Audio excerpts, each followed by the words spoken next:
ఇప్పుడు కేవలం 7,999K up to 10 kgs వరకు బరువు తగ్గి అధిక బరువు నుంచి వచ్చే ప్రధాన సమస్యలను దూరం చేసుకోండి. తెలుగులో రిపీట్ సీజన్ నడుస్తోంది. స్టార్ హీరోస్ లో సగం మందికి పైగా కలిసొచ్చిన డైరెక్టర్స్ తోనే వర్క్ చేస్తున్నారు. దీంతో ఈ రిపీట్ కాంబినేషన్ మూవీస్ కు వస్తున్న హైప్ అంతా ఇంత కాదు. తెలుగులో రిపీట్ అవుతున్న ఆ క్రేజీ కాంబినేషన్స్ ఏంటో చూద్దామా? తారక్ వరుస ఫ్లాపులో ఉన్న టైంలో జనతా గ్యారేజ్ తో క్లీన్ హిట్ కొట్టాడు.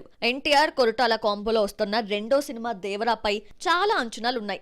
RRR తో గ్లోబల్ స్టార్ అనిపించుకున్న తారక్ దేవరాను పాన్ ఇండియాగా రిలీజ్ చేస్తున్నారు. తెలుగు రాష్ట్రాల్లోనే కాదు, హిందీలోనూ మంచి బిజినెస్ జరుగుతుందట. హిందీ డబ్బింగ్ రైట్స్ 40 కోట్లకు అమ్ముడుపోయాయి అని టాక్. ఇక బన్నీ అయితే చాలా కాలంగా కలిసొచ్చిన దర్శకులనే నమ్ముకున్నాడు. నా పేరు సూర్య, నా ఇల్లు ఇండియా ఫ్లాప్ తర్వాత బన్నీ హిట్ ఇచ్చిన దర్శకులతోనే నటిస్తున్నాడు. ఇంకో 2 ఏళ్ల వరకు ఇదే సెంటిమెంట్ కంటిన్యూ చేస్తున్నాడు.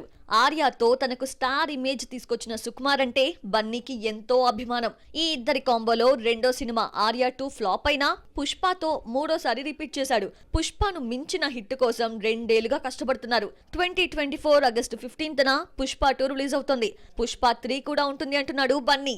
పుష్ప 2 తర్వాత బన్నీ మరోసారి త్రివిక్రమ్ చేతుల్లోకి వెళ్లిపోతున్నాడు. ఆల్రెడీ ఈ కాంబోలో జులై, సన్ ఆఫ్ సత్యమూర్తి, అల వైకుంఠపురంలో వంటి హ్యాట్రిక్ ఉంది. ఇలా బన్నీ 6 ఏళ్ల పాటు సుకుమార్ త్రివిక్రమ్ చుట్టూనే తిరుగుతున్నాడు.